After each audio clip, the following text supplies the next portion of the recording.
وأصحابه أجمعين. اللهم صل على سيدنا محمد وعلى آل سيدنا محمد كما صليت على إبراهيم وعلى آل إبراهيم في العالمين إنك حميد مجيد. قال الله تبارك وتعالى في كلامه المجيد: أعوذ بالله من الشيطان الرجيم. بسم الله الرحمن الرحيم. لا يستوي القاعدون من المؤمنين غير أولي الضرر والمجاهدون في سبيل الله بأموالهم وأنفسهم. فضل الله المجاهدين بأموالهم وأنفسهم على القاعدين درجة وكلا وعد الله الحسنى. وفضل الله المجاهدين على القائدين أجرا عظيما درجات منه ومغفرة ورحمة وكان الله غفورا رحيما. قال المؤلف والمفسر رحمه الله تعالى: أدام النفع بعلومه وعلومكم في الدارين آمين. إلى أن قال البخاري رحمه الله تعالى: حدثنا حفص بن عمر قال حدثنا شعبة عن أبي إسحاق عن البراء رضي الله تعالى عنه قال: لما نزلت لا يستوي القائدون من المؤمنين دعا رسول الله صلى الله عليه وسلم فكتب زيدا فكتبها، فجاء ابن أم مكتوم فشقى ضرارته فأنزل الله تعالى غيره للضرر إلى آخر الآية. اب مفسر رحمۃ اللہ علیہ اس آیت کی تفسیر بیان فرماتے ہیں کہ جس میں اللہ تبارک و تعالیٰ نے یہ ارشاد فرمایا ہے کہ بیٹھنے والے جو ہیں وہ مجاہدین کے برابر نہیں ہو سکتے، کیونکہ بیٹھنے والے کا درجہ ہے مومن ہے، اعمال صالحہ کر رہا ہے، لیکن جو مجاہد ہے اس کا کیا مقابلہ، کیونکہ اللہ کے راستے میں جہاد کرنا جو ہے اس کی اتنی بڑی فضیلت ہے، اور پھر شہادت جو ہے وہ اتنا عظیم مرتبہ ہے کہ اللہ تبارک و تعالیٰ نے خود قرآن میں فرما دیا کہ میرے راستے میں شہید ہونے والوں کو مردہ بھی نہ کہو، بلکہ وہ زندہ ہیں لیکن تم ان کی حیات کو سمجھ نہیں سکتے، تمہارے شعور و ادراک سے وہ بالاتر ہے۔ فرماتے ہیں کہ حضرت براء رضی اللہ تعالیٰ عنہ سے روایت ہے کہ جب یہ آیت نازل ہوئی تو حضور پاک صلی اللہ علیہ وسلم نے زید کو بلایا، اس سے مراد ہے زید بن ثابت، کیونکہ قرآن پاک کے حضور سرکار کے زمانے میں بڑے بڑے قاری اور لکھنے والے جو تھے وہ ابی بن کعب رضی اللہ تعالیٰ عنہ، زید بن ثابت رضی اللہ تعالیٰ عنہ، اسی طرح سیدنا علی رضی اللہ تعالیٰ عنہ، سیدنا معاویہ رضی اللہ تعالیٰ عنہ، یہ کاتب الوحی تھے، لیکن قرات میں اور حفظ میں جو مقام تھا وہ ابی بن کعب اور پھر زید بن ثابت کا تھا، اسی لیے قرآن کو جمع کرنے کا کام بھی ان کے ذمہ لگایا گیا۔ تو حضور پاک نے جب یہ آیت اتری تو حضرت زید کو بلایا اور انہوں نے اس آیت کو لکھ لیا، اور اس کے بعد جو ہے حضرت عبداللہ ابن ام مکتوم آئے حضور صلی اللہ علیہ وسلم کی خدمت میں کہ یا رسول اللہ میں تو نابینا ہوں اور اللہ والوں نے بیٹھنے والوں کا درجہ کم کر دیا، مجاہدین کا درجہ بڑھ گیا، تو اب میں تو مارا گیا، میں کیسے یہ درجہ حاصل کروں؟ تو اللہ نے قرآن پاک میں یہ آیت بھی نازل فرمائی کہ غیر اولی الضرر، وہ لوگ جن کو کوئی تکلیف نہیں ہے، اگر کوئی معذور ہے، کوئی لنگڑا ہے، کوئی بیمار ہے، کوئی نابینا ہے، کوئی بیچارہ چلنے پھرنے کے قابل ہی نہیں ہے تو اس پر کوئی گناہ نہیں، کیونکہ وہ تو معذور ہے۔ اسی لیے قرآن پاک نے کئی مقامات پہ فرما دیا لیس علی المریض حرج، اسی طرح آگے لیس علی الاعمى حرج ولا علی الاعرج حرج، اگر کوئی لنگڑا ہے، اگر کوئی نابینا ہے، اس پہ اللہ کی طرف سے کوئی گناہ نہیں ہے کہ وہ جہاد پہ نہ جائے۔ ہاں یہ علیحدہ بات ہے کہ بعض آدمی لنگڑا بھی ہے لیکن پھر بھی جہاد کر رہا ہے، بعض آدمی نابینا ہے لیکن نابینا ہونے کے بعد بھی مجاہدین کے ساتھ جا رہا ہے، تو یہ تو پھر اس کے اور زیادہ درجات ہیں، ورنہ اللہ کی طرف سے اگر وہ نہ جائے تو اس پہ گناہ نہیں ہوگا۔ مقصد سمجھنے کا یہ ہے۔ اور اس کے بعد فرماتی ہیں کہ یہ آیت نازل ہوئی غیر اولی الضرر حدثنا محمد بن یوسف بن اسرائیل نبی اسحاق عن البراء قال لما نزلت لا يستوي القاعدون من المؤمنين غير أولي الضرر قال النبي صلى الله عليه وسلم ادعوا فلانا فجاءه ومعه الدوات واللوح والكتف فقال اكتب لا يستوي القائدون من المؤمنين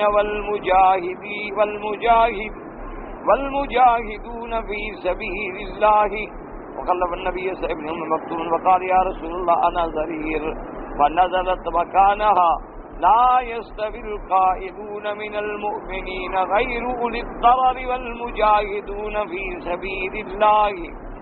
حضرت براء رضی اللہ تعالیٰ عنہ سے روایت ہے کہ جب یہ آیت مبارک اتری حضور پاک نے فرمایا کہ فلاں کو بلاؤ یعنی کاتب کو. جب وہ کاتب آئے تو ان کے ساتھ دوات بھی تھی, ان کے ساتھ لکڑی بھی تھی اور ان کے ساتھ کتف یعنی اصل کتف کہتے ہیں یہ ہڈیوں کے ٹکڑے. تو اس پر پہلے دور میں چونکہ کاغذ نہیں تھا تو لہذا اگر لکھائی جو ہے یا تو لکڑی کے ایسے صاف ٹکڑے بنا لیتے تھے اس پہ لکھتے تھے, یا کوئی پاک ہڈی مل گئی کسی حلال جانور کی تو اس کو صاف کر کے اس کے اوپر لکھ دیتے, یا اسی طریقے سے چمڑے کے اوپر لکھ لیتے تھے. جیسے ہرن کا چمڑا ہے, غزال کے چمڑے ہیں, تو ان کو رنگ دینے کے بعد صاف کرنے کے بعد ان پر بھی لکھ دیا جاتا. یہ تو بعد میں اللہ پاک نے ایسا ایسا ایسا ایسا دنیا تبدیل ہوتی گئی, نئی نئی چیزیں ایجاد ہوتی گئیں.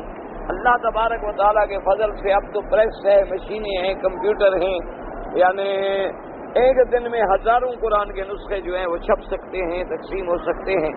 تو حضور صلی اللہ علیہ وسلم نے ان کو لکھوایا اور آپ کے پیچھے بیٹھے تھے حضرت عبداللہ ابن ام مکتوم. یہ حضور کے صحابی ہیں رضی اللہ تعالیٰ عنہ اور بڑے لاڈلے صحابی ہیں حضور پاک کے. انہوں نے کہا حضور میں تو نابینا ہوں, پھر میرا تو یہ درجہ کم ہو گیا.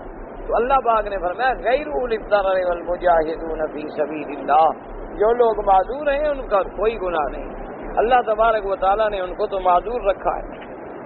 قال البخاری ایضا حدثنا اسماعیل بن عبد اللہ قال حدثني ابراہیم بن سعد صالح بن کیسان عن ابن شہاب قال حدثني سعد بن سعد الساعدی انه رأى مروان بن الحكم في المسجد قال فأقبلت حتى جلست إلى جنبه فأخبرنا أن زيد بن ثابت رضي الله تعالى عنه أخبره أن رسول الله صلى الله عليه وسلم أملى علي لا يستوي القائدون من المؤمنين والمجاهدون في سبيل الله فجاءه ابن أم مكتوم وهو يمليها علي. اب جناب فرماتے ہیں سہل ابن سعد الساعدی کہ میں نے دیکھا مروان کو, مروان ابن الحکم وہ مسجد میں بیٹھے تھے, میں ان کے قریب آ کے بیٹھ گیا. تو انہوں نے خبر دی کہ جب میں بیٹھا کہ زید بن ثابت رضی اللہ تعالی عنہ نے مجھے خبر دی کہ حضور پاک صلی اللہ علیہ وسلم نے مجھے بلایا اور مجھ پہ یہ آیت پڑھی لا يستوي القائدون من المؤمنین والمجاہدون فی سبیل اللہ, یعنی پہلے آیت یہ تھی. اور اس کے بعد فرماتی ہیں کہ حضور مجھے لکھوا رہے تھے کہ عبداللہ ابن ام مکتوم آئے, قال یا رسول اللہ واللہ لو استطیع الجہاد لجاہدت وکان اعما فانزل اللہ علی رسولہ صلی اللہ علیہ وسلم وکان فغضه ولا فغضی فثقلت علی حتی خفت ان ترد فغضی ثم سرع عنه فانزل الله غير للضرر تفرد به البخاری دون مسلم. اب فرماتی ہیں حضرت زید بن ثابت کہ حضور صلی اللہ علیہ وسلم مجھے یہ آیت لکھوا رہے تھے کہ عبداللہ ابن ام مکتوم آئے, انہوں نے کہا یا رسول اللہ واللہ مجھے اللہ کی قسم ہے لو جہاد تو اگر میں جہاد کر سکتا ضرور جہاد کرتا, لیکن میں نابینا ہوں. تو اللہ تبارک و تعالیٰ نے اس کے بعد حضرت زید بن ثابت فرماتے ہیں کہ حضور پاک نے اپنی ران مبارک میرے اوپر ہے, میری ران پہ رکھی تھی. یعنی اس سے ایک دلیل ہے کہ حضور اپنے صحابہ کے ساتھ کتنا قریب بیٹھتے تھے اور کتنا بے تکلفی سے بیٹھتے تھے. اور اس کے بعد فرماتے ہیں حضرت زید بن ثابت رضی اللہ تعالی عنہ کہ آپ کی ران میری ران پہ تھی اور اللہ کا قرآن جو اترنا شروع ہوا تو قرآن میں اتنی شکل تھا کہ میں ڈر گیا کہ میری ٹانگ ٹوٹ نہ جائے. یعنی اتنا اللہ کے قرآن کا شکل ہوتا تھا, اللہ کے کلام کا اتنا اثر ہوتا تھا کہ حضرت زید بن ثابت گھبرا گئے اسی لیے سیدہ عائشہ صدیقہ رضی اللہ تعالی عنہا فرماتی ہے کہ عین سردیوں کی رات ہوتی تھی اور ہمارے آقا محبوب دو جہاں صلی اللہ علیہ وسلم میں جب وحی اترتی، قرآن اترتا تو آپ کے پسینے آ جاتے، آپ پسینہ پوچھ رہے ہو، اتنا اثر ہوتا تھا ثقل وحی۔ اور اسی طرح صحیح حدیث میں ثابت ہے کہ حضور صلی اللہ علیہ وسلم کبھی اپنی اونٹنی مبارک پہ سوار ہوتے تھے اور اسی وقت وحی اترتی تھی تو اونٹنی گردن جھکا دیتی تھی، اور کبھی کبھی ایسے بھی ہوتا تھا کہ اونٹنی بیٹھ جاتی تھی، یعنی اللہ کے وحی کا ثقل جو ہے وہ برداشت نہیں کر سکتی۔ یہ تو شان والوں کو شان کا پتہ ہوتا ہے نہیں، اب جوہری کو جوہر کا پتہ ہوتا ہے۔ اللہ کے وحی کا جو اثر ہے وہ اللہ والوں پر اس کا اثر ہوتا ہے۔ ہم لوگ تو سارا دن قرآن پڑھتے ہیں، ایک کان سے پڑھا، ادھر سے سنا، ادھر سے چلا گیا، تو زیادہ سے زیادہ پڑھا اور دعا کی اور چپ کر کے چلے گئے، کوئی پتہ بھی نہیں ہوتا کہ ہم نے کیا پڑھا ہے، قرآن پاک نے کیا کہا ہے، کہاں کہاں وعید تھی، کہاں کہاں وعد تھا، کہاں کہاں تحدید تھی، کہاں کہاں آیت رحمت تھی، اور کس جگہ ہم نے کیا مانگنا تھا یہ پتہ ہی نہیں ہوتا۔ تو اس لیے ہم پر تو وہ اثرات اس لیے نہیں ہوتے، ورنہ بڑے بڑے صحابہ، بڑے بڑے تابعین ایسے بھی گزرے ہیں کہ قرآن پڑھتے تو بے ہوش ہو جاتے۔ اسی طرح صحیح روایات میں موجود ہے کہ کبھی کبھی کوئی آیت اترتی تھی تو حضرت عمر رضی اللہ تعالیٰ عنہ 3 دن اپنے بستر سے نہیں اٹھ سکتے، یعنی بیمار ہو جاتے تھے اور صحابہ آ کے عیادت کرتے تھے، حالانکہ ان کو مرض کوئی نہیں ہوتا تھا، صرف اللہ کے قرآن کی آیت کا ڈر ہوتا تھا کہ کبھی وعید آ گئی، کبھی عذاب کا ذکر آ گیا تو بس صحابہ ڈر گئے۔ تو اس لیے حضور صلی اللہ علیہ وسلم تو سب سے زیادہ قرآن کو سمجھنے والے، سب سے زیادہ قرآن کا علم رکھنے والے، تو حضور پاک پر بھی ایسا وحی کا اثر ہوتا تھا کہ پسینے آ جاتے اور اتنا بوجھ ہوتا تھا، ثقل ہوتا تھا کہ صحابی کہتے ہیں میں ڈر گیا کہ میری ران نہ ٹوٹ جائے، بس سر آنو بس یکدم کھل گیا، وحی ختم ہو گئی۔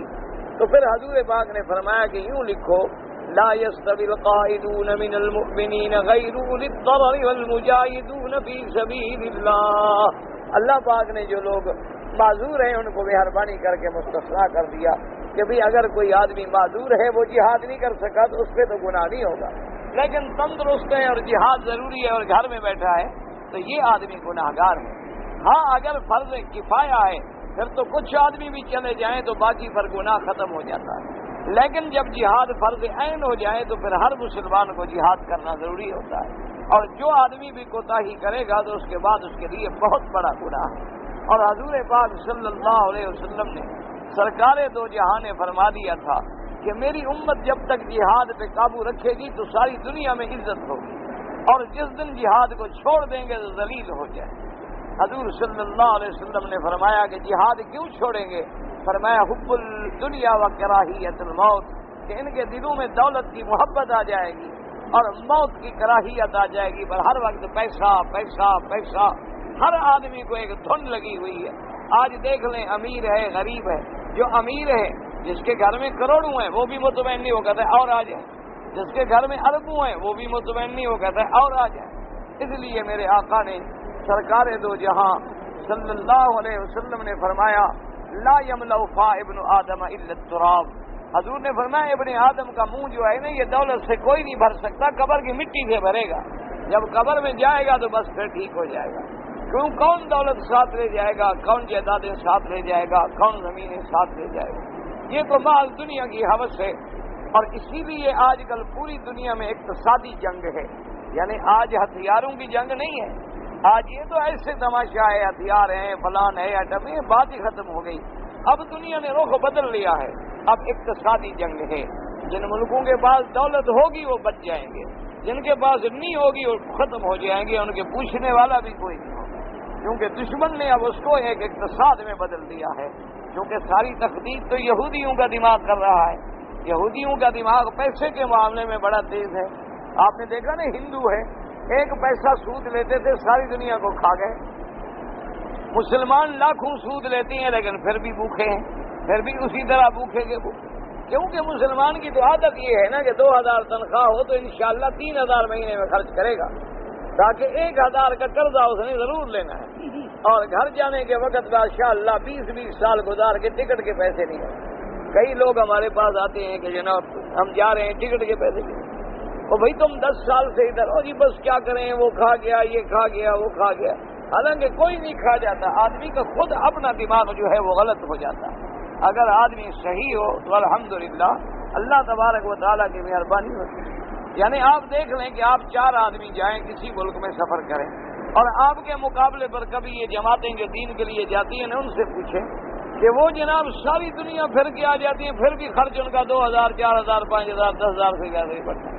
وجہ کیا ہے کہ بھئی انہوں نے نہ تو کوئی بے حیائی کا کام کرنا، نہ انہوں نے شرابیں پینی، نہ کلب میں جانا، نہ پب میں جانا، نہ انہوں نے کوئی برائی کرنی، انہوں نے کوئی ہوٹلوں میں جانا نہیں، مسجدوں میں جا کے ٹھہر جانا، انہوں نے کوئی ہوٹل سے روٹی نہیں خریدنی، خرید کے خود پکا لینی ہے، خود کھا لینی ہے، کھانا بھی حلال آرام کا، رات بھی مسجد میں، تہجد بھی نہ چھوٹے، اشراق بھی نہ چھوٹے، نمازیں بھی نہ چھوٹے، اور اس کے بعد دین کا کام بھی ہے، ساری دنیا بھی دیکھاتے ہیں، پوچھو خرچ کتنا ہوا، تو جتنی ہماری ٹکٹ لگتی ہے نا اتنا بھی ان کا خرچ نہیں ہوتا۔ یہ اللہ کی مدد ہوتی ہے، اللہ تبارک و تعالیٰ کی اعانت ہوتی ہے۔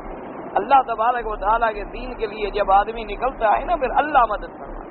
میں خود ایک دفعہ ایک ملک میں تھا، انہوں نے مجھ سے پوچھا کہ یہ آپ کی دینی جماعتیں جو ہیں باہر جاتی ہیں تو ان کو پیسہ کون دیتا ہے؟ معلوم ہوتا ہے کہ باہر کے ملک پیسہ دیتے ہیں۔ میں نے کہا یہ آپ کے دماغ میں خلل ہے۔ میں نے اسے بتایا، میں نے کہا دیکھیں میں آپ کے اس ملک میں آیا ہوں اور آج مجھے تقریباً 1 مہینہ گزرنے والا ہے۔ ایک وقت میں جو ہمیں کھانا ملتا ہے میرے اندازے کے مطابق وہ 5-10 ہزار سے کم کا نہیں ہوگا، کیونکہ 200 آدمی کا ڈنر ہوتا ہے، 200 آدمی کا لنچ ہوتا ہے۔ ایک میں تو نہیں کھانے والا ہوتا نا، میرے اعزاز میں انہوں نے 200 آدمی کو بلایا ہوتا ہے، اور میرا تو میں نے کہا ایک دھیلا بھی خرچ نہیں ہوا، تو اب مجھے کون سے دے رہے ہیں، مجھے کہاں سے مل رہا ہے؟ میں نے کہا یہ اللہ ہمارے انتظام کرتے ہیں۔ ایئرپورٹ پہ اترے، کوئی گاڑی لے آیا، کسی نے ناشتہ کرا دیا، اس نے کھانا کھلا دیا، وہاں رات گزر گئی، کسی نے پیٹرول ڈال دیا، ہم تیسری جگہ پہنچ گئے، آگے کھانے کھلانے والے اور مل گئے، تو کسی پہ بوجھ بھی نہ ہوا، دین کا کام بھی ہو گیا، اور ہمارا تو تھیلا بھی نہیں لگتا۔ ہم تو اسی طرح جو پیسے جیب میں ڈالتے ہیں نا، حقیقت یقین فرمائیں میں نے میرے خیال میں 10 سال پہلے ٹریول چیک بنائے کہ سفر میں کہتے ہیں گم نہیں ہوتے، مجھے آج تک وہ ایک چیک لکھنے کی توفیق نہیں، ابھی تک میرے پاس ہیں 10 سال۔ وہ لوگ دیکھ کے رہے جی آپ نے 10 سال پہلے لیے تھے، میں نے کہا جی کیوں خرچ نہیں ہونے؟ میں نے کہا کیا کروں، یعنی پھینک دوں لکھ کر؟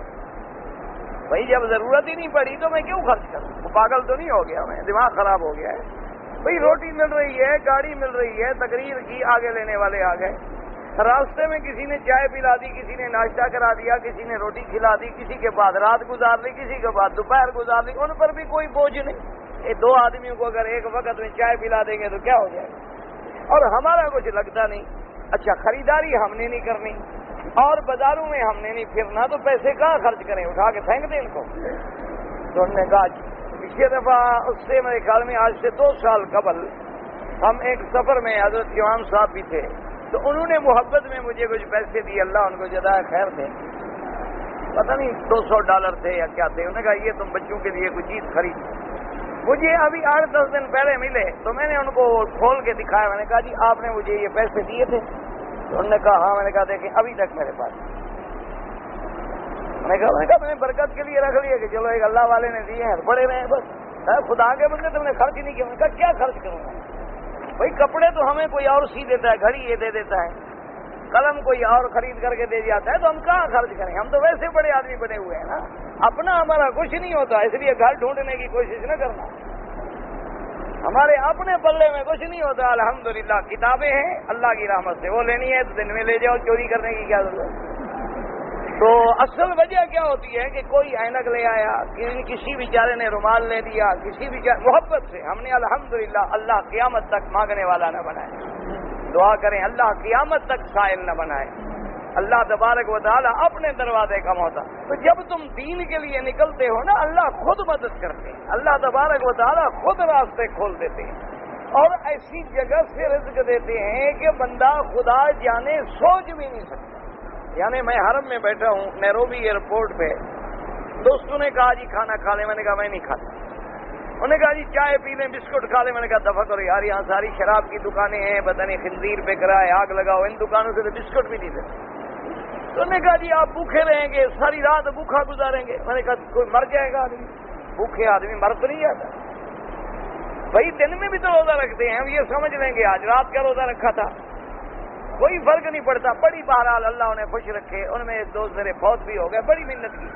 اس نے کہا حضرت میں پڑھ کے لے آتا ہوں، اس بسکٹ میں اینیمل فائٹ ہوگا، اس میں اپنا اینیمل نہیں ویجیٹیبل فائٹ ہوگا، وہ حلال ہوتا ہے. انہوں نے کہا تم جو مرضی آئے کھاؤ، میں نہیں کھاتا. انہوں نے کہا جی تو اب رات بھی گزارنی. انہوں نے کہا فکر نہ کرو، مسلح اس قسم کا ہمارے پاس تھا، میں نے بچھایا نیچے چپ کر سو گیا. میں کہا بھائی تم جانو کرسیوں والے، ہم تو فقیر ہیں، مٹی پہ سو جائیں گے، ہمارا کیا ہے. ابھی یقین فرمائیں آدھا گھنٹہ نہیں گزرا ہوگا، ایک آدمی نے مجھے اٹھایا. انہوں نے کہا حضرت اٹھے. میں اٹھا، او جناب لپٹ کے ملا. اب میں شرم سے یہ بھی نہ کہوں تمہارا نام کیا ہے. ایک آدمی اتنی محبت سے مل رہا ہو اور میں کہوں کہ آپ کون ہیں تو کہے گا یہ اچھا مولوی ہے. میں کہا اچھا جناب کیا لے گا. انہوں نے کہا حضرت کھانا رکھ کے بیٹھے ہوئے ہیں، اٹھے کھانا کھائیں. میں نے کہا ابھی کیسے. انہوں نے کہا میں کراچی سے کھانا ساتھ لایا ہوں، مجھے پتہ لگا کہ مولانا سو رہے ہیں تو میں نے کہا چلو کٹھے کھانا کھانا. تو وہاں بیٹھ کے جناب اتنا اچھا کھانا کھایا، کبھی گھر میں بھی نہیں کھایا ہو. اتنا اللہ نے اچھا کھانا جناب، کفتے اور کباب اور چامپیں اور پتہ نہیں کیا کیا بلائیں. اتنا بڑا اس نے بڑا ہوا تھا ماشاءاللہ. میں کہا بھی یہ تو ماشاءاللہ مینار ہے مسجد کا، یہ کوئی کٹور دان تو نہیں ہے.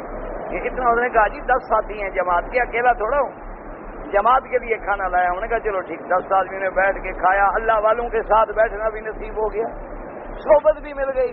اچھا یہ بھی فائدہ ہو گیا. انہوں نے کہا جی عشاء پڑھی ہے. میں نے کہا نہیں. انہوں نے کہا جماعت کریں. جماعت بھی ہو گئی، فجر کی بھی جماعت ہو گئی. اللہ پاک دیتے ہیں، بس دعا کرو اللہ ہمیں ایمان دے. جب ایمان نہ ہو تو پھر ساری پریشانیاں ہیں. رگڑا تھوڑا لگتا ہے، وہ صبر کرنا پڑتا ہے. اللہ بھی آزماتے ہیں نا، تھوڑا بہت رگڑا لگتا ہے. اس کے بعد جناب فرماتی ہے واقع زید بن ثابت قال یا رسول اللہ، اگر مجھے جہاد کی طاقت ہوتی کرتا. تفرد بالبخاری دون مسلم. اس حدیث کو امام بخاری رحمۃ اللہ علیہ نے روایت فرمایا، امام مسلم رحمۃ اللہ علیہ نے نقل نہیں فرمائی. وقد روى من وجه آخر عند الامام احمد عن زید فقال حدثنا سليمان بن داود قال انبانا عبد الرحمن بن زناد عن خارج بن زيد قال زيد بن ثابت اني قائد الى جنب النبي صلى الله عليه وسلم اذ اوحي الی. فرماتی ہیں کہ میں حضور کے ساتھ بیٹھا تھا کہ وحی نازل ہونے لگ گئی. وغشیتہ السکینۃ، حضور کو اللہ کی رحمت نے ڈھانپ لیا. قال فرفع فخذه على فخذی حين غشیتہ السکینہ. قال زید فلا واللہ ما وجدت شيئا قط اثقل من فخذ رسول اللہ صلی اللہ علیہ وسلم ثم سری عنہ. کہتی ہیں حضور کی اس ران مبارک کا اتنا بوجھ تھا کہ میں نے اتنا بوجھ کبھی کسی چیز کا نہیں دیکھا. اس کے بعد جو تھا وہ کیفیت کھل گئی. فقال اکتب یا زید، حضور نے فرمایا زید لکھو. قال اخذت كتفا فقال اکتب لا يستوي القائدون من المؤمنين والمجاهدون الى قوله اجرا عظيما. فكتبت ذلك في كتف فقام حين سمع ابن مکتوم وكان رجلا اعمى. جب سنا تو عبداللہ ابن مکتوم کھڑے ہو گئے. فقام حين سمع فضيلة المجاهدين وقال يا رسول الله وكيف بمن لا يستطيع الجهاد ومن هو اعمى واشبه ذلك. اس کے بعد وہ کھڑا ہوا. اس نے کہا حضور اللہ نے مجاہدوں کو بڑا فضیلت بخشی ہے، لیکن جو معذور ہے وہ کیا کرے. غریب جیسے کوئی نابینا ہے، میری طرح ہے، یا کوئی لنگڑا ہے، کوئی معذور ہے، تو اس کو تو مجاہد نہیں بن سکتا. اس کے بعد جناب فرماتی قال زین اللہ ما قضا کلامہ او هو ما هو الا ان قضا کلامہ. فشیت النبی صلی اللہ علیہ وسلم وقال فقد ولا فقد وجدت من سکلها كما وجدت في المرة الأولى. فرماتی ہیں کہ ابھی عبداللہ ابن مکتوم کی بات پوری ہوئی تھی کہ حضور پہ پھر وحی اترنی شروع ہو گئی. اور اس کے بعد حضور نے فرمایا کرا مجھ پر پڑھو تم نے کیا لکھا تھا. اس کے بعد حضور نے فرمایا اللہ نے فرما دیا وغیر اولی الضرر، کہ جو لوگ معذور ہیں ان پہ کوئی گناہ نہیں، اللہ نے ان کو مستثنیٰ کر دیا. قال زید فالحقتها فواللہ کانی انظر الی ملحقها عند صدع کان فی الکتف فرواه ابو داود عن سعید بن منصور عن عبد الرحمن بن ابی الزناد عن ابیہ عن خالد بن زید بن ثابت عن ابیہ بہ نحوہ. حضرت زید فرماتی ہیں حضور نے فرمایا کہ لکھو. فرماتی ہیں کہ میں نے جس جگہ ہڈی پہ لکھا تھا وہ جگہ بھی گویا مجھے یاد ہے, وہ منظر بھی مجھے یاد ہے کہ اللہ تبارک و تعالیٰ نے. تو اب فیصلہ یہ ہوا کہ جو لوگ مجاہد ہیں ان کا درجہ بلند ہے. اگر کوئی معذور جہاد پہ نہ جا سکے تو اس پہ کوئی گناہ نہیں ہے, لیکن شرط یہ ہے کہ واقعی معذور ہو, یعنی کوئی نابینا ہے یا اتنا بیمار ہے کہ سفر کے قابل نہیں, یا وہ خود بیچارہ لنگڑا ہے, یا ایسے حالات میں ہے اس کی دونوں ٹانگیں نہیں ہیں یا ہاتھ نہیں ہیں, آنکھیں نہیں ہیں, تو اس کو اللہ پاک نے مستثنا قرار دے دیا کہ اس پہ کوئی گناہ نہیں ہوگا. اور اگر کوئی تندرست آدمی جہاد چھوڑے گا تو پھر اس پہ گناہ ہوگا. وقال عبد الرزاق انبانا معمر انبانا زهري عن قبيصة بن ذؤيب بن زيد بن ثابت قال كنت اكتب رسول الله صلى الله عليه وسلم فقال اكتب لا يستوي القائدون من المؤمنين والمجاهدون في سبيل الله. فجاء عبد الله بن ام مكتوب فقال يا رسول الله اني احب الجهاد في سبيل الله ولكن بي من الزمانة ما قد ترى قد ذهب بصري. حضرت عبداللہ بن مکتوم نے کہا کہ حضور خدا کی قسم ہے میں محبوب رکھتا ہوں کہ اللہ کے راستے میں جہاد کروں, لیکن آپ جانتے ہیں جو مجھے بیماری ہے, میری آنکھیں ہی نہیں ہیں, تو میں نابینا کیسے جہاد کروں. اس کے بعد فرماتے قال فقالت فثقلت فقد رسول اللہ صلی اللہ علیہ وسلم فقد حتى خشيت ان ترضى ثم سر عنه ثم قال اكتب لا يستوي القائدون من المؤمنين غير اولي الضرر والمجاهدون في سبيل الله. رواه ابن حاتم بن جرير. اور یہ اللہ کی رحمت ہے کہ ابھی صحابی اپنی درخواست پیش کر رہا اور اللہ نے منظوری بھی کر دی. جیسے کہ سیدنا امیر المؤمنین حضرت عمر فرماتے ہیں کہ کئی مقامات ہیں کہ میں نے یہاں عرض کیا اور میرا رب راضی ہو گیا. جیسے کہ مقام ابراہیم کے بارے میں حضور پاک نے جب مشورہ لیا تو سیدنا امیر المؤمنین عمر بن الخطاب رضی اللہ تعالی عنہ نے کہا کہ یا رسول اللہ صلی اللہ علیہ وسلم اس پتھر کو, اس مقام کو کیوں نہ مسلح بنائے جہاں آپ کے ابا حضرت خلیل نے کھڑے ہو کے کعبہ بنایا ہے. تو حضور پاک نے فرمایا کہ اچھا, اور قرآن نازل ہو گیا واتخذوا من مقام ابراہیم مصلی. تو حضور پاک نے اسی جگہ کو مصلی بنا لیا.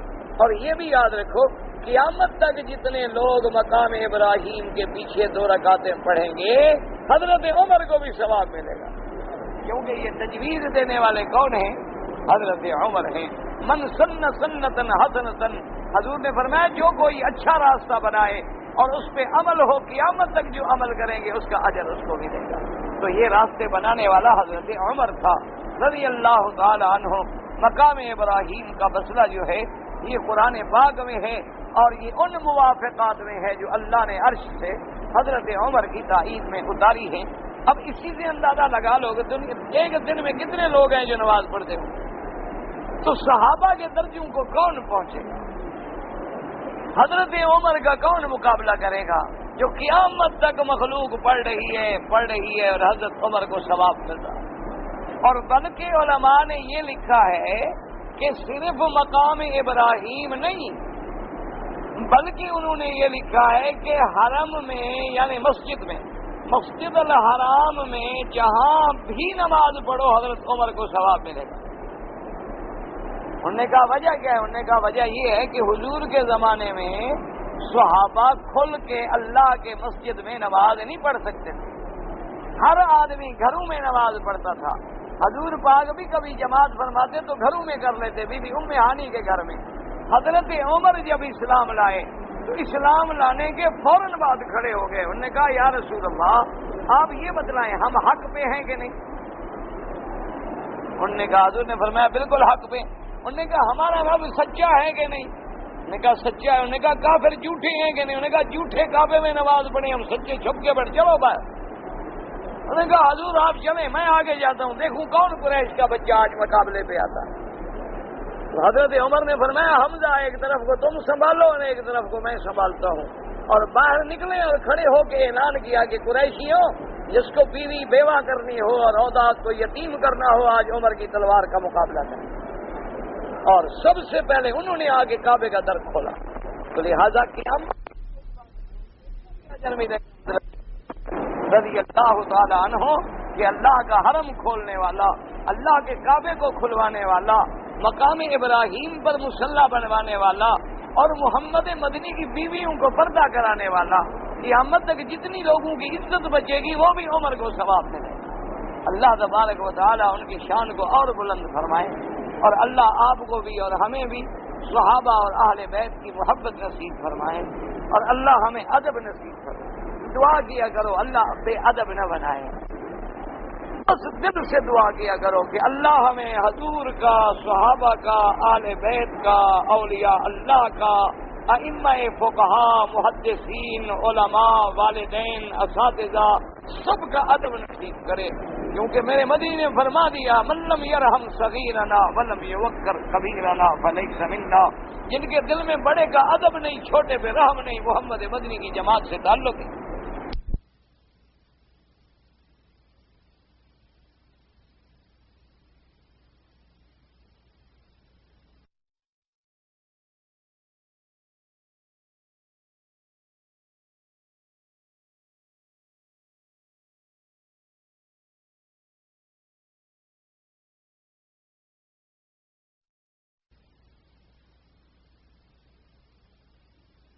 ارے مولوی بھائی ایسے بیٹھے بیٹھے ایسے منہ سے کلمات نکالتے ہیں، معلوم ہوتا ہے ایسے بس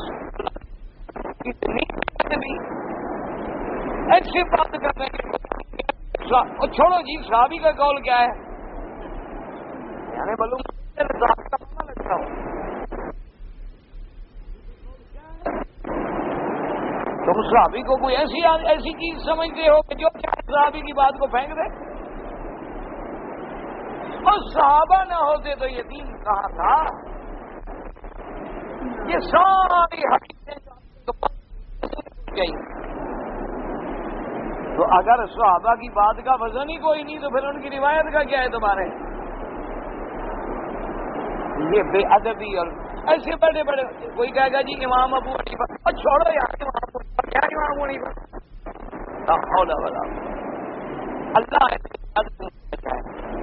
اللہ ایسے گستاخوں سے محفوظ رکھے، اور یاد رکھیں کہ جو ائمہ فقہاء، ائمہ محدثین کی بے ادبی کرتا ہے اس کے خاتمے کا خطرہ ہے۔ جو من آذى لي وليا فقد آذنته بالحرب، جو اللہ کے ولیوں کو دکھائے اللہ اس سے جنگ کرے۔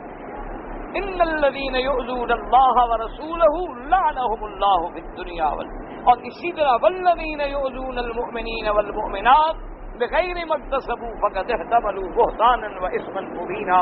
تو ایذا کیا ہوتا ہے کہ ان کی شان میں گستاخی کرو، اور ایذا کیا ہو تو مر گئے، اب ہم ان کو کیا کر سکتے ہیں؟ ایذا دینے کا معنی، اچھا اللہ کو ایذا دینا، اللہ کو کوئی ایذا دے سکتا ہے؟ یعنی اللہ کی صفات میں، شان میں ایسی گستاخی کرے جو اللہ کی شان، کہ اللہ کی اولاد ہے تو یہ ایذا ہے نا، اللہ تو اولاد سے پاک ہے۔ کہے اللہ کی بیوی ہے، اللہ بیوی سے پاک ہے۔ کہے اللہ کھاتے ہیں، اللہ کھانے سے پاک ہے، یہ ایذا ہے۔ اسی طرح ائمہ کرام یاد رکھو، محدثین، امام بخاری، امام ترمذی یا جتنے محدثین گزرے ہیں، اللہ ان کی قبروں پہ کروڑوں رحمتیں فرمائے۔ اگر کسی امام کے قول سے اختلاف ہے، یہ کہہ سکتے ہو کہ بھئی مجھے اس امام کے قول سے اتفاق نہیں، میں فلاں امام کے قول کو ترجیح دیتا ہوں، لیکن اس کی شان میں گستاخی نہیں کر سکتا، اس کی شان میں بے ادبی نہیں کر سکتے، اس کی شان میں کوئی ایسا کلمہ زبان سے نہیں نکال سکتے جو ادب کے خلاف۔ یعنی آپ اندازہ کریں کہ کتنے بڑے بڑے امام شافعی جیسا آدمی، امام مالک جیسا آدمی، امام احمد بن حنبل جیسا آدمی، امام ابو حنیفہ جیسا آدمی، جن کو آج اگر ساری دنیا میں چراغ لے کے ڈھونڈو تو ان کے ایک پلے کے آدمی بھی نہیں مل سکتا۔ اللہ تبارک و تعالیٰ ان کی قبروں پہ کروڑوں رحمتیں فرمائے۔ ان میں بھی تو اختلاف تھے، صحابہ میں بھی اختلاف تھے، تابعین میں بھی اختلاف تھے، علماء امت میں بھی اختلاف ہوتے ہیں، لیکن اختلاف کو اختلاف کی حد تک رکھیں، بے ادبی اور گستاخی میں تو نہ چلے۔ ایک عالم کی بات آپ نہیں مانتے، نہ مانتے، لیکن آپ کو برائی کرنے کا حق تو نہیں۔ آپ کو ایک مولوی کی بات سے اتفاق نہیں ہے کہ حضرت مجھے آپ کی بات نہیں سمجھ آ رہی، یا کسی دوسرے عالم سے رجوع کریں کہ بھئی اس عالم نے یہ لکھا ہے، اس کا کیا مطلب ہے؟ اگر حل ہو جائے، اسی لیے فقہاء لکھتے ہیں کہ کسی آدمی کا کلام ہے کتاب میں، اس میں 99 پہلو کفر کے ہیں، ایک پہلو اسلام کا ہے تو اس کے ایک پہلو کو سامنے رکھو، اس کو کافر نہ کہو۔ کیوں؟ پتہ نہیں اس کی مقصد لکھنے کا یہی ہو، یا لکھنے والے کی خدا جانے نیت میں ہی کیا ہو، ہمیں کیا پتا۔ جب اس نے وہ چیز لکھی ہم تو موجود ہی نہیں تھے، خدا جانے اس کے پاس جو دلائل ہوں وہ ہمارے پاس نہ ہوں، اس کو جو حدیث مبارک پہنچی ہو وہ ہمیں نہ پہنچی۔ اس لیے ہمیشہ یاد رکھیں کبھی بھی کسی کی بے ادبی نہ کرنا۔ اولیاء اللہ کی خاص طور پہ، اور سب سے بڑے اولیاء کون ہیں؟ اللہ کے قرآن و حدیث کے علماء، ائمہ کرام، محدثین عظام، یہ سب سے بڑے ولی اللہ ہیں کہ جن کی زندگی قرآن و حدیث میں گزر گئی، جن کی زندگی رات دن دین کی خدمت و نشر اشاعت میں گزر گئی، یہ اللہ کے اولیاء ہیں۔ اللہ تبارک و تعالی سب کی مزاروں پہ، قبروں پہ کروڑوں رحمتیں فرمائے اور ان کی قبروں کو نور سے بھر دے، اور اللہ ہمیں ہماری اولادوں کو ادب نصیب فرمائے۔ اللہ تبارک و تعالی بے ادبی اور گستاخی سے بچائے۔ اللہ پاک رحمت فرمائے۔ چھوٹی سی بے ادبی، ایک کہتے ہیں ہے تو تاریخ کا واقعہ حدیث میں نہیں ہے، کہ ایک مولوی صاحب تھے، بڑے عالم تھے، پڑھاتے تو چہرے پہ کپڑا ڈال کے پڑھاتے، تو شاگردوں نے پوچھا کیا ہے؟ انہوں نے کہا ایک دن بس میرے دماغ میں اللہ معاف کرے خلل آ گیا کہ حضور فرماتے ہیں کہ جو آدمی امام سے پہلے سر اٹھا لے اللہ اس کے چہرے کو گدھے کا چہرہ بنا دے۔ تو کہتی ہیں اس حدیث کے بارے میں بس اللہ معاف کرے میرے دل میں بس وسا آ گیا کہ یار یہ کیسے ہو سکتا ہے کہ آدمی کا چہرہ جو ہے گدھے کا بن جائے گا؟ تو میں نے عمدن مخالفت کی حدیث کی، اللہ نے میرا چہرہ بدل دیا۔ ایک حدیث کی مخالفت کرنے سے یہ اثر ہو گیا، ایک سنت کی مخالفت کرنے سے یہ اثر ہو گیا۔ اس لیے ہمیشہ یاد رکھا کریں اللہ تبارک و تعالی ہر مسلمان کو محفوظ کرے۔ اللہ ہمیں خاص طور پہ طالب العلم جو ہے نا، یاد رکھنا اگر کبھی بے ادبی کرو گے علم کبھی نہیں آئے، کبھی نہیں آئے گا، یہاں تک تو ہوگا لیکن نیچے نہیں اترے گا۔ اپنے استاد کی بے ادبی کرو گے علم کبھی نہیں آئے۔ ہمارے حضرت تھے، حضرت کاندیلوی، حضرت ادریس محمد ادریس رحمت اللہ فوت ہو گئے۔ وہ رات کو جب مطالعے پہ بیٹھتے نا، بزرگ آدمی تھے، بہت بڑے مفسر قرآن محدث زمان گزرے ہیں، تو کتابیں وہ لکڑی ہوتی تھی نا پھٹا، اس پہ کتاب کھول کے رکھتے، اچھا ایک ادھر رکھ دیتے، ایک ادھر رکھ دیتے، اچھا جگہ نہیں بچ رہی تو ایک کتاب کو یوں رکھ دیتے، تو آپ اٹھ کے پھر ادھر آ کے بیٹھ کے کتاب، لیکن کتاب کو نہ پھیرتے۔ تو طالب کہتے حضرت آپ کا بڑھاپا ہے، مہربانی فرمائے، آپ یہاں سے اٹھ کے پھر ادھر سے آتے ہیں، ادھر سے اٹھ کے پھر ادھر سے آتے ہیں، کتاب کو ذرا یوں کر۔ بھائی کتاب کی بے ادبی نہ ہو جائے، اللہ یہاں پکڑ نہ لے۔ دیکھو نا، میں تو اٹھ کے ادھر آ سکتا ہوں نا، کتاب کو کیوں گھماؤں؟ کتاب میری کو محتاج ہے، میں تو کتاب کا محتاج ہوں نا۔ یعنی اتنا ادب تھا کہ کتاب کا بھی ادب۔ شیخ الحدیث محدث زمان تھے، مفسر تھے، قرآن کی تفسیر لکھی ہے، عمر 80 سے اوپر تھی، ان کے استاد جب گزر رہے ہوتے نا تو کھڑے ہو جاتے، اور جب تک استاد نظر آتے وہ کھڑے۔ اور سارے طالب کہتے حضرت استاد چلے گئے، استاد بہت دور چلے گئے، آپ کیوں کھڑے؟ بھائی حضرت گزر رہے ہیں، استاد گزر رہے ہیں، میرے استاد میرے گزر رہے ہیں۔ اور حضرت وہ تو چلے گئے نا، مہربانی فرماؤ، تو دور ہو گئے، آپ کیوں کھڑے؟ نہیں استاد کھڑے، استاد گزر رہے، استاد تو جا رہے ہیں باب الملک پر، یہ یہاں کھڑے ہیں، السلام علیکم جی، السلام علیکم۔ حضرت کس کو سلام کر رہے ہو؟ استاد گزر رہے ہیں۔ بھائی استادوں نے تو دیکھا ہی نہیں۔ اور آج ماشاءاللہ جو ادب ہے آپ کو پتہ ہے، انا للہ و انا الیہ راجعون۔ اللہ پاک سے دعا کرو بس اللہ ہم پہ راضی ہو جائے۔ بڑا ڈر لگتا ہے، اللہ جانے، بس رحمت سے بخش دے تو بخش دے۔ اس کے بعد جناب فرماتے ہیں رواه ابن حاتم المرجي وقال عبد الرزاق اخبرنا ابن جريج قال اخبرني عبد الكريم المالك الجريري ان مقسم ولا عبد الله بن عباس اخبره لا يستوي القائدون من المؤمنين عن بدر والخارجون الى بدر انفرد به البخاري دون مسلم۔ اب بعد محدثین نے یہ بھی لکھا ہے کہ حدیث مبارک میں آیا، اللہ نے فرمایا جو لوگ بدر میں شریک ہوئے اور بدری مجاہد بنے اور جو لوگ مدینے میں رہ گئے ان کا درجہ برابر نہیں ہو سکتا۔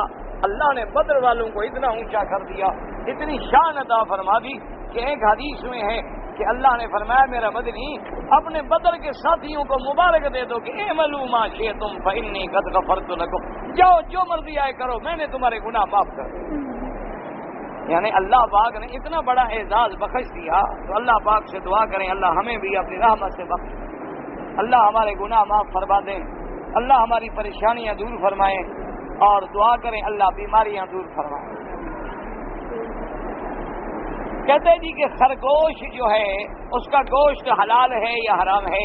بھئی اہل سنت کے نزدیک تو حلال ہے، بعض شیعہ نہیں کھاتے، وہ کہتے ہیں کہ چونکہ اس کو حیض آتا ہے، بعض شیعہ حضرات جو ہیں وہ نہیں کھاتے خرگوش، وہ کہتے ہیں اس کو حیض آتا ہے۔ بھئی حیض تو چلو عورت کو آتا ہوگا نا، اس کا نر تو کھاؤ نا، اس کو تو نہیں آتا۔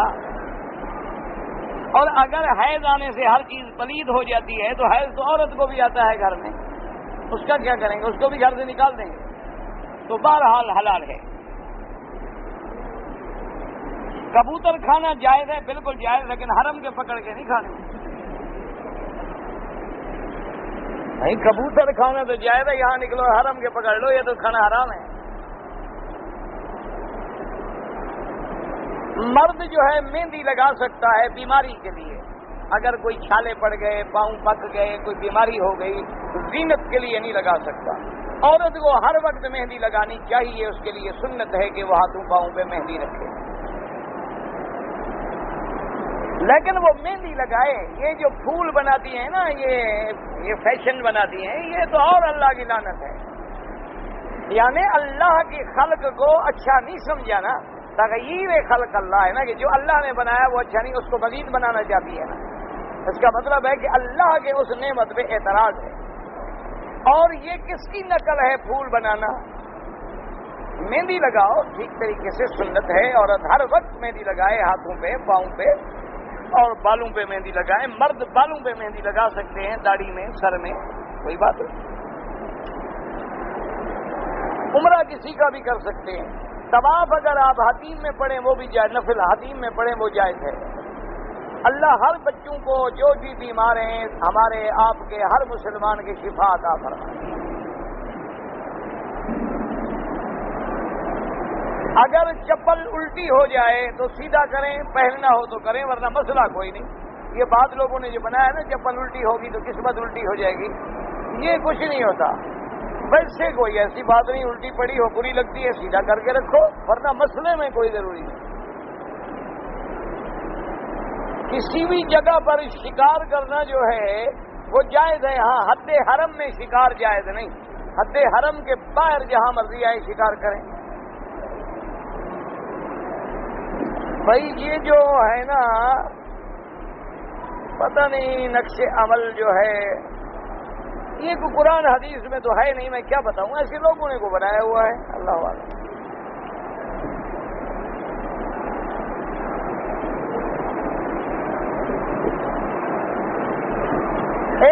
چار آدمی تھے حصے دار، زمین تقسیم کی گئی، ایک آدمی کو حصہ کم ملا، ایک کو حصہ زیادہ مل گیا۔ 10 سال گزر گئے، بعد میں جب پیمائش ہوئی تو باقی اس کے پاس زمین کم تھی، تو جس کے پاس زمین زیادہ تھی اس کو 10 سال کی فصل ادا کرے، وہ تو زمین اس کی تھی نا، وہ یہ سمجھے گویا مزیرہ تھا، کاش کرتا رہا، وہ اپنا حق لے لے اور باقی مالک کو ادا کرے، یا مالک معاف کرے۔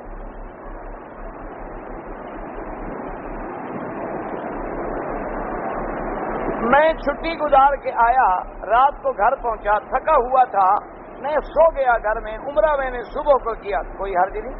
اگر احرام باندھا ہوا تھا، احرام ہی میں سو گئے تو کوئی حرج نہیں۔ اگر احرام باندھ کے نہیں آئے تھے تو پھر دم پڑے گی۔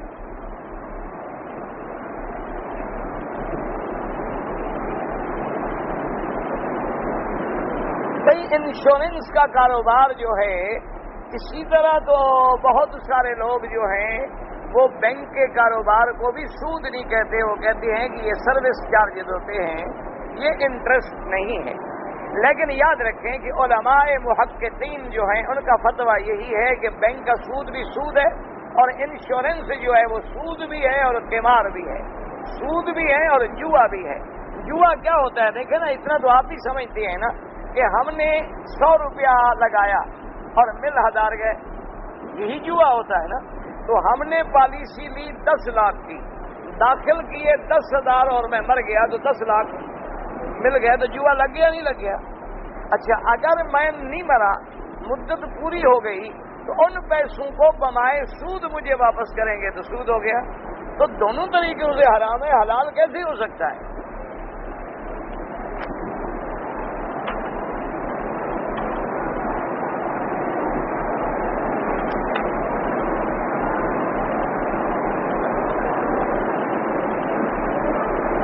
بغیر بینک جو ہے نا جی، بیگ پہ بینک کا نام ہو تو وہ بینک کا اشتہار ہے، حرام ہے. اگر بغیر نام کے بینک دے تب بھی حرام ہے، لیکن بغیر نام کے خود آپ ان کو مفت تقسیم کریں، نہ لیں ان سے سودی لوگوں سے، آپ ان کو ویسے دے دیں، مدد کریں ان کی. اور نہ بھی دیں تو جو حاجی 70,000 بھر لیتا ہے نا، وہ 10 روپے کا انشاءاللہ ڈبہ بھی خود لے لے گا، فکر نہ کرو. اگر اللہ نے اس کو 70,000 روپے بھرنے کی توفیق دی ہے، جب تک یہ ڈبے نہیں ملتے تھے تب بھی تو ان کا گزارا ہو جاتا تھا. میرا مقصد یہ تھا کہ ادھر زبان پہ لبیک ہو اور گل میں سود کا ڈبہ ہو، یہ اچھا نہیں لگتا اور نہ شرعاً جائز ہے. ایک مشورہ ہے، کوئی مانے نہ مانے، ہم کیا کر سکتے ہیں.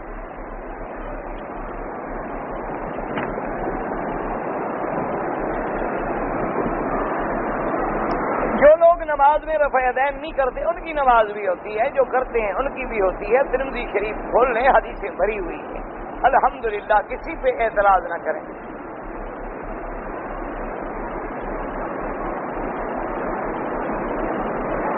آج کل لوگ جو ہیں ادھار تو لیتے ہیں لیکن واپس نہیں کرتے. قیامت میں تو دیں گے نا. دنیا میں تکڑے بن جائیں، کھا جائیں، لیکن قیامت میں کہاں بھاگیں گے؟ اور بڑا فائدہ ہوگا. نہیں دیتے نا، نہ دیں. قیامت میں ان کی نیکیاں ہمیں ملیں گی پیسوں کے بجائے.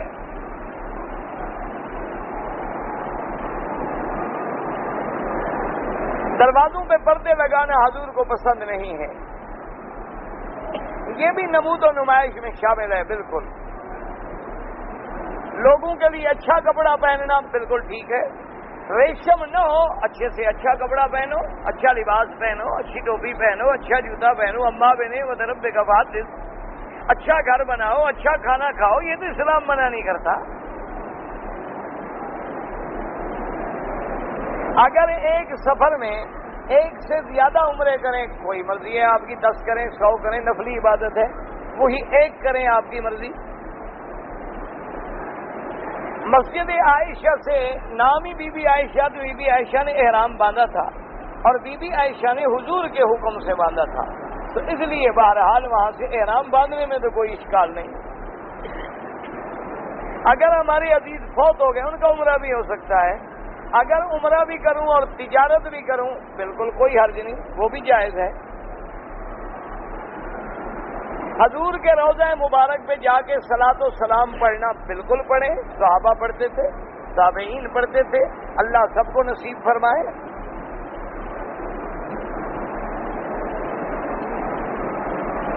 ایک میں ڈاکٹر ہوں، میں آپریشن کرتا ہوں. اللہ کی رحمت سے سینکڑوں مریض جو ہیں آپریشن کامیاب ہوئے. لیکن کبھی ایسا بھی ہوتا ہے کہ کوئی مریض مر جائے تو آپ کی نیت تو مارنا نہیں ہوتی نا، اللہ تو نیت جانتے ہیں، اللہ تو دلوں کو جانتے ہیں. آپ نے تو اس کو بچانے کی کوشش کی ہے، اس لیے آپ پر کوئی گناہ نہیں.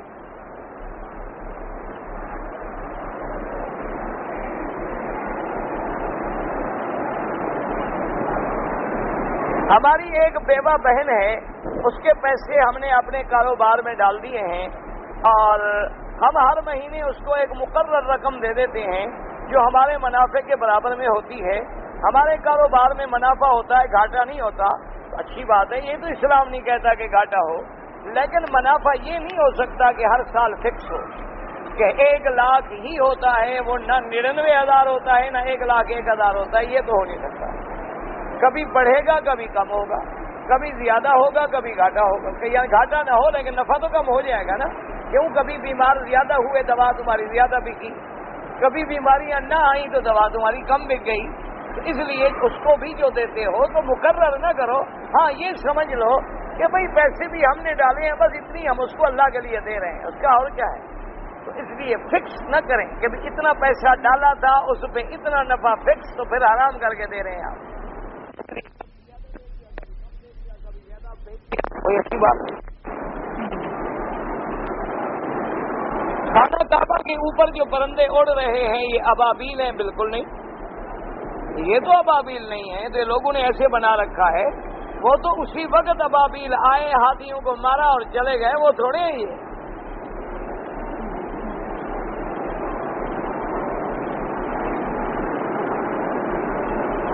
اگر نماز میں کھڑے کھڑے نماز پڑھتے ہوئے پیشاب کا قطرہ نکل جائے، اگر مرض ہے یعنی نہیں رکتا، تو پھر تو نماز پڑھتا رہے۔ اگر ایسے اتفاق ہوا ہے تو فوراً نماز چھوڑ دے، جائے اپنے وضو شضو کر کے پھر نماز پڑھے۔ اگر بچہ پیشاب کر دے تو حنفی مسلک میں اس کو دھونا چاہیے۔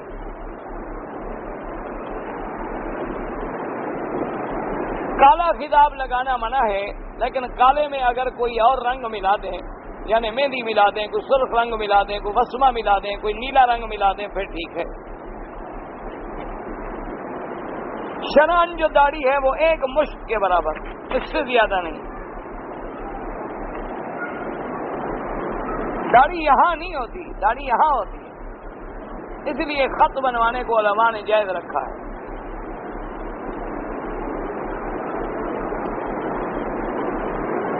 اگر عمرے کی نیت سے آنے والی عورت عمرے کا احرام باندھنے سے پہلے حیض آ جائے تو غسل کر کے اسی حیض کی حالت میں نماز نہ پڑھے، لیکن لبیک اللہم لبیک پڑھ کے عمرے کی نیت کر لے اور اپنے آپ کو احرام کی پابندی میں سمجھے۔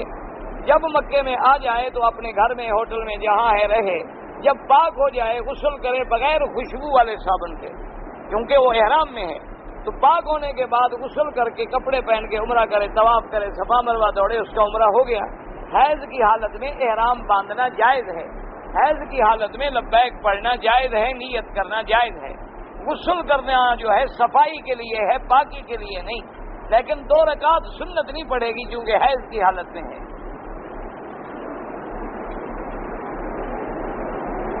کہتے جی ہمارے مسجدوں اور دکانوں پر جو لکھ دیتے ہیں یا اللہ یا محمد، یہ غلط ہے لکھنا، کیونکہ یا حرف ندا ہے اور ندا صرف اللہ کو کی جاتی ہے، پیغمبر کو یا فرشتوں کو یا اولیاء کو نہیں کی جاتی۔ اس لیے اگر تو لکھا نہ کریں، اگر لکھنا ہو تو صرف اتنا لکھیں اللہ جل جلالہ محمد صلی اللہ علیہ وسلم، یا کلمہ لکھ دیں لا الہ الا اللہ محمد الرسول اللہ۔ حرف ندا جو ہے وہ صرف اللہ کے لیے ہے۔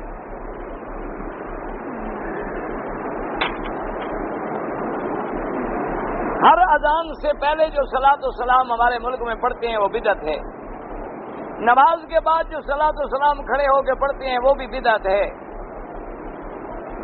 ہمارے ہاں جو بورڈ لگاتے ہیں صلاۃ و سلام کے وہ بھی بدعت ہے۔ اگر دین ہوتا تو سب سے پہلے ابو بکر لگاتے، سب سے پہلے عمر، عثمان و علی لگاتے، ان سے تمہارے دل میں کوئی زیادہ محبت تو نہیں ہے، بلکہ مجھے تو ڈر ہے کہ کہیں یا قیامت میں بے ادبی میں نہ پکڑے جائیں کہ ہر جگہ حضور کا نام لکھا ہے۔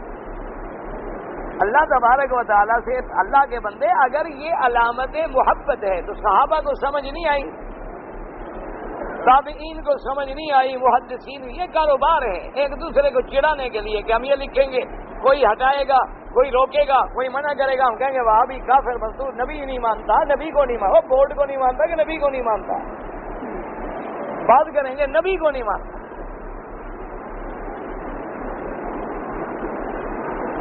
آپ نے کہیں مدینہ منورہ میں ایسے بورڈ لکھے ہوئے دیکھے مکہ شریف میں؟ تو یہ میرے خیال میں کوئی بھی نبی کو نہیں مانتے۔ یہ تو بھائی ایک رواج بن گیا ہے کہ بھائی اللہ معاف فرمائے، بس دعا کرو اللہ ان کو بھی ہدایت دے، اللہ ہمیں بھی ہدایت۔ اصل دل سے دعا یہ کرو کہ محمد مدنی کا نام ہمارے دلوں پہ لکھا ہو۔ صرف زبانی کلامی کہہ لینا، انگوٹھے چوم لینا، بورڈ دیکھ لینا، اس سے عشق نہیں ملتا۔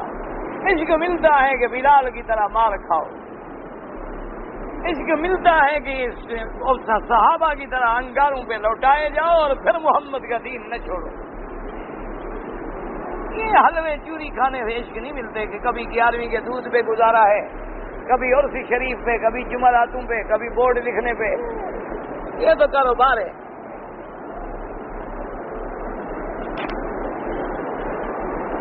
سب سے اوپر کی منزل میں ایک چکر لگائیں تو طواف ہو جاتا ہے، ایک نہیں 7 لگائیں تو ہو جاتا ہے۔ ہم نے اپنے بچے کا نام رکھا ہے محمد حسن، ٹھیک ہے، لیکن یاد رکھو کہ یہ دو نام ہیں اصل میں، یا تو صرف محمد رکھو یا صرف حسن رکھو۔ ہمارے یہاں نام بھی مرکب ہیں، کھانے بھی مرکب ہیں، پیر بھی مرکب ہیں، کہاں جائیں؟ اتنے بڑے بڑے نام ہوتے ہیں ماشاءاللہ، یعنی لکھتے لکھتے ایک صفحہ ضائع ہو جاتا ہے۔ وہ اللہ کے بندے، مفرد محمد سے بڑا کوئی نام ہے؟ تو جب تم نے بیٹے کا نام محمد رکھا بس کافی ہے۔ اچھا، حضور کی اولاد میں سے حضرت حسن ہے، جب تم نے حسن رکھا تو کافی ہے، حسین رکھا کافی ہے۔ اب محمد حسن، اچھا آگے ہوں نا تو لکھیں گے محمد حسن خان صاحب زادہ فلاں پیر زادہ، پتہ نہیں کیا کیا۔ وہ اللہ کے بندے یہ سب ایک نام رکھو جو سنت ہے۔ بلال، انس، اسامہ، عمر، عثمان، علی، طلحہ، زبیر، ایک نام۔ ہاں کنیت رکھنی ہے، جب اللہ اس کو بیٹا دے گا پھر وہ کنیت رکھے۔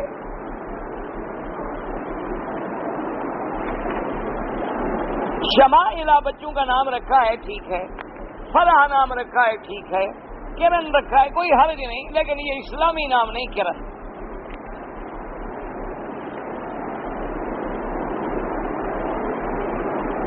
اکثر لوگ کہتے ہیں کہ عورت کے نصیب میں رزق ہوتا ہے اور مرد کے نصیب میں اولاد ہوتی ہے۔ ایسا ہو تو مرد سارے بھوکے نہ مر جائیں؟ ایسا ہو تو عورت کبھی مرد کو دے گی رزق؟ تم تنخواہ کے پیسے دے کے مجھے لے کر دکھا دو، اگر سارا رزق اس کے ہاتھ میں ہوتا تو تمہیں کیا مانتا؟ خدا کے بندے، اللہ نے سب کا رزق رکھا ہے، مرد ہے یا عورت۔ ما من دابۃ فی الارض الا علی اللہ رزقها، اللہ نے فرمایا جو بھی چیز زمین پہ میں نے پیدا کی ہے اس کا رزق میرے ذمہ ہے، وہ چیونٹی ہے، وہ جانور ہے، وہ پرندہ ہے، وہ مرد ہے، وہ عورت ہے، وہ کوئی ہے۔ یہ تو لوگوں نے بنا رکھا ہے جی، اولاد اس کے نصیب میں ہے اور رزق اس کے نصیب میں ہے، ماشاءاللہ۔ تو اگر علیحدہ علیحدہ ہوں تو نتیجہ یہ ہے کہ رزق نہیں ملے گا، کیونکہ رزق ادھر رہ گیا، اولاد ادھر رہ گئی۔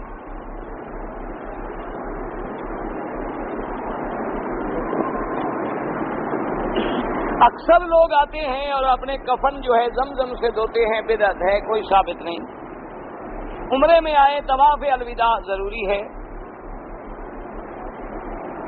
میرے ملک میں مسجد جو ہے بن رہی ہے، اس کے لیے مجھے پیسے چاہیے، اللہ وہاں بھی دے سکتا ہے، وہاں کوئی سارے غریب ہیں بھلا؟ تم نے بنیاد رکھ دی، بس اللہ پہ چھوڑ دو، اللہ کو منظور ہے تو بن جائے گی، نہیں منظور تو نہ صحیح۔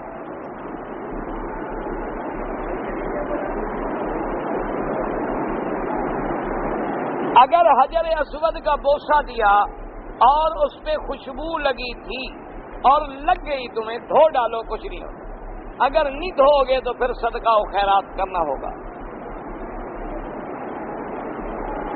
اگر میں اپنی بیٹی کو، غریب ہے، زکوٰۃ دے دوں، بھائی خدا کے بندے بیٹی کو بغیر زکوٰۃ کے ویسے دے دو، تمہارے ذمہ ہے، ماں باپ کے ذمہ ہے بیٹی کا خرچہ، چاہے شادی شدہ ہو جائے، غریب جو ہے غریب، اس کو تو باپ دادا، اسی طرح بیٹا اس کو نہیں دی جاتی زکوٰۃ۔ کیوں نہیں دی جاتی؟ کہ اب میرا باپ ہو، میں زکوٰۃ دوں تو شرم کی بات ہے نا، باپ کا تو خرچہ میرے ذمہ ہے۔ اسی طرح اولاد کو زکوٰۃ کیوں نہیں دی جاتی؟ کہ اولاد کا خرچ ہمارے ذمہ ہے۔ زکوٰۃ ان کو دی جاتی ہے جن کی ذمہ داری شرعاً ہم پر نہیں۔ کوئی آدمی بیوی کو زکوٰۃ دے، بیوی کا تو خرچہ ہمارے ذمہ ہے شرعاً۔